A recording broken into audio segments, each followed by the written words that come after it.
আসসালামু আলাইকুম, সবাই কেমন আছেন? আমার Tania recipe and travel blogs থেকে আজকে রমজানুল মোবারক চলে আসছি একদম শর্ট টাইম একটা ভিডিও করার জন্য, ব্লগ করার জন্য। তো ইফতার দিয়ে শুরু করছে আমার এই যাত্রা। অনেক দিন যাবত আমি এখানে কোনো কাজ করছিলাম না। আমার চ্যানেলটা সবাই সাবস্ক্রাইব করবেন এবং সবাই শেয়ার দেবেন, লাইক কমেন্টস অবশ্যই করবেন। তো চলে আসুন দেখি আজকের আমার ইফতারিতে কি আয়োজন। আজকে ইফতারিতে ছিল এই যে পেঁয়াজু আর বেগুনি, তার বেগুনির অর্ধেক আমার মেয়ে একাই খেয়ে শেষ করে দিয়েছে। ও বেগুনি খুব পছন্দ করে, ঠিক আমার মতো। আর হচ্ছে ছিল আছে আমাদের শরবত, এটা গুড়ের শরবত। জাস্ট এখানে ইসুপগুলোর ভুষি আছে, চিয়া সিড আছে আর লেবু আছে।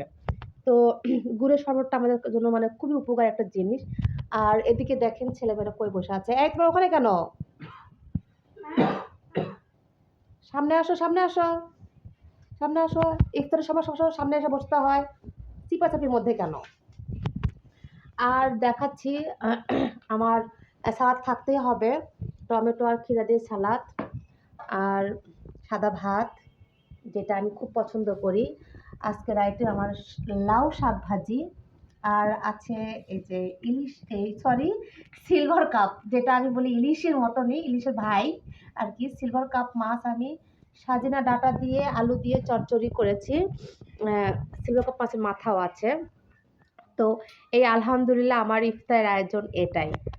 তো আপনারা কে দিয়ে ইফতার করছেন অবশ্যই কিন্তু আমাকে কমেন্টস করে জানাবেন। আর হলো অনেকে বলবে যে মুড়ি নাই কেন, বুট নাই কেন। সরি, মুড়ি বুট কোনোটাই আমি খাবো না, বা আমি খেতেও দেই না, কারণ এগুলো খেলে আমার ছেলে যেহেতু রোজা আছে, এগুলো খেলে একদম মানে ও ভাত খেতে চায় না বা ভাত খেতে পারে না। তো আজকের ব্লগস এখানেই শেষ করব না। আমরা ইফতারির পরে কি করব সেটাও কিন্তু ব্লগস করব। আমরা ইফতারের পরে আজকে এই 6টা রোজা যাচ্ছে, আমরা বাহিরে বের হই না ইফতারের পর। তো আজকে আমরা বাহিরে বের হব, এবং বাহিরে বের হয়ে কি করব অবশ্যই আমার সাথে থাকার জন্য ধন্যবাদ সবাইকে। দেখতে হবে তাহলে ধন্যবাদ। আর অবশ্যই কিন্তু লাইক কমেন্ট শেয়ার করবেন। তো চলুন আমরা ইফতারি সেরে তারপর কি করি। অবশেষে আমাদের ইফতারি আলহামদুলিল্লাহ শেষ হয়েছে। কি হয়েছে? শেষ হয়েছে। ইফতারি শেষ হয়েছে। তো এই যে ইফতারির পর যে এত কাজ থাকে, এই কাজগুলো করাই হলো এক বিরক্ত। তো যাই হোক, রোজার মাস বিরক্ত মনে করলে চলবে না, করতে হবে। রান্নাঘরে অনেক থালা বাসন জমছিল,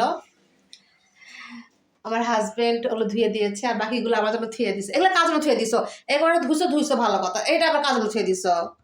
এটা ধুলে কি হতো? এরপর মানে আমি করবার জন্য থুয়ে দিছে। বাহ, ভালোই, মানে অর্ধেক করে করছে আর অর্ধেক আমার জন্য থুয়ে দিছে।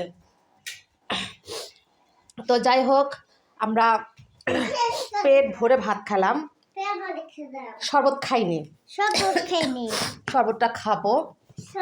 খেয়ে আমরা সবাই মিলে বের হবো। আমরা একটু বসলাম আর কি, সবাই একটু খাচ্ছি এটা সেটা। তো যে শরবত এখানে রাখা আছে, সবগুলো কই। ও, তুমি বড়ই খাচ্ছ? হ্যাঁ, আমিও বড়ই খাবো। তো আমরা একটু শরবত খাবো, একটু টক খাবো, খেয়ে দিয়ে মানে সব কিছুতেই ও আগে আমাদের বুড়ি সব কিছুতে আগে থাকবে। তো যাই হোক, আমরা খাওয়া দাওয়া কমপ্লিট করে তারপর বাইরে বের হব। বলেছিলাম ইফতারের পর বাইরে বের হব, তা বাইরে বের হলাম। শোনা যাবে না কেন, অবশ্যই যাবে। আমরা শহরে বের হলাম, পরিবার সহ হাসপাতালে যাচ্ছি রিক্সায় করে। ভালো লাগছে, অনেকদিন পরে বাইরে বের হলাম, ভালো লাগছে। তোমার কেমন লাগছে? বাস গেল। তো আচ্ছা, ফাইনালি আমরা বাইরে গিয়েছিলাম ঘুরে ফিরে, এখনই বাসায় আসলাম। তো আমরা খুব টায়ার্ড, অলরেডি দেখছেন এই যে আমার হাজবেন্ড শুয়ে পড়েছে অলরেডি, মানে খুব টায়ার্ড, খুব খারাপ লাগছে। তুমি কি ঘুম আসবা আম্মু? হ্যাঁ, ঘুম আসবা? আচ্ছা, দেখি ছেলের কাছ থেকে শুনো, তুমি কি করবা? ঘুম আসবা না? হ্যাঁ। ঘুম ধরেনি? না। ও তার মানে ওদের মানে ছেলে মেয়েরা টায়ার্ড হয়নি। আমার ছেলেটা কিন্তু রোজা আছে। ও আমিও রোজা আছি। হ্যাঁ, ও রোজা আছে। গত ৩ বছর যাবৎ আমার ছেলেটা সবগুলো রোজা করছে। আলহামদুলিল্লাহ। তো ও মানে এতটা ক্লান্ত হয় না যতটা আমি ক্লান্ত হই। তো যাই হোক, সবাই ভালো থাকবেন। আজকের ব্লগ আমি এখানেই শেষ করব। আজকে বেশিক্ষণ ব্লগটা করতে পারলাম না। তো আমি চেষ্টা করব প্রতিদিন একটা করে ব্লগ করার।